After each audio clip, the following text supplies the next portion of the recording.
My name's Jacqueline Harriott. I live in Cheam, southwest London. I'm showing you how to make a toad in the hole. Not a classic toad in the hole, it's my variation.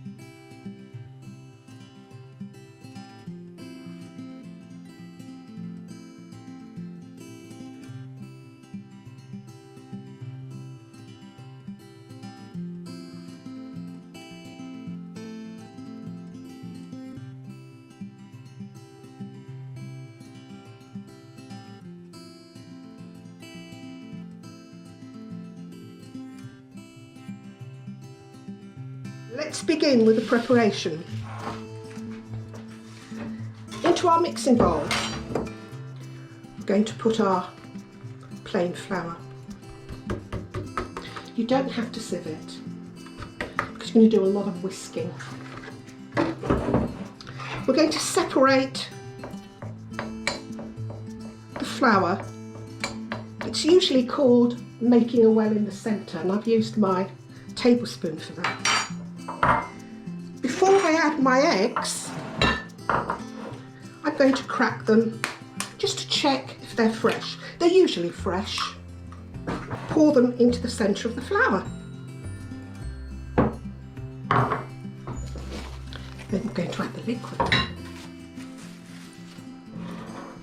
Don't pour all your liquid in at the same time.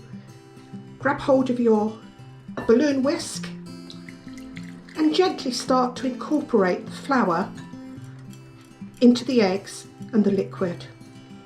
In my jug, don't forget, I've got semi-skimmed milk and water. 150 mils or a quarter of a pint of milk and 100 mils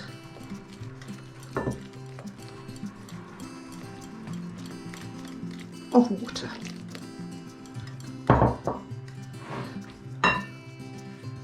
A little bit of salt and mix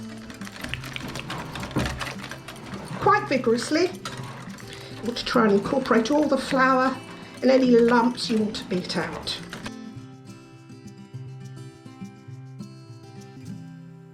Now, how can you tell your batter's ready? It should coat the back of the spoon like that. You can see lots of aeration there, lots of lovely bubbles. Now, this needs to rest, and the reason for that is that the starch granules in the flour will absorb the liquid. They'll expand and create a nice thick batter, which is just what we want. So I'm going to transfer that into a jam jar, pop the lid on, and into the fridge. It's a really good idea if you make the batter first. If you haven't got time, 30 minutes will do in the refrigerator, but if you can perhaps make it in the morning or 2 or 3 hours before you actually make your toad in the hole, you're going to get a better batter. It'll be lighter and airier and crisp as well to the taste when it's baked.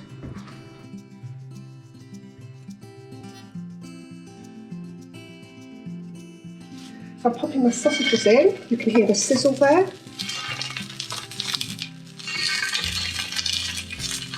Quite a good idea to use buttered tongs. Don't use a fork because we don't want to burst the sausage skin. Control your heat.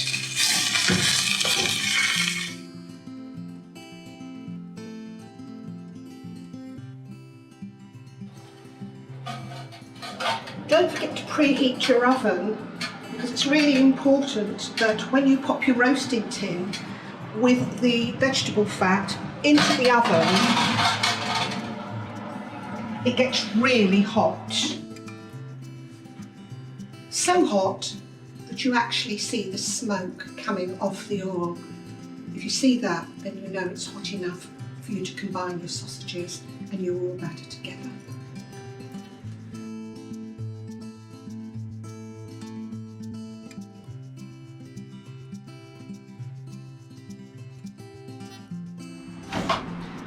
My oven's a fan oven, so that's going to be gas number 6.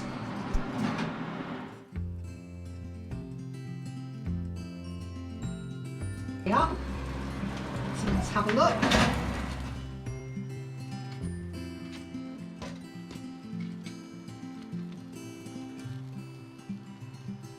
And in addition to that, you might want to do some creamed potatoes, or perhaps baked beans, and zhuzh the baked beans up, perhaps add a little bit of chilli paste. Make sure you've got your vegetables, your 5 a day. You could go for some nice garden peas. You can actually make quite a substantial meal out of it.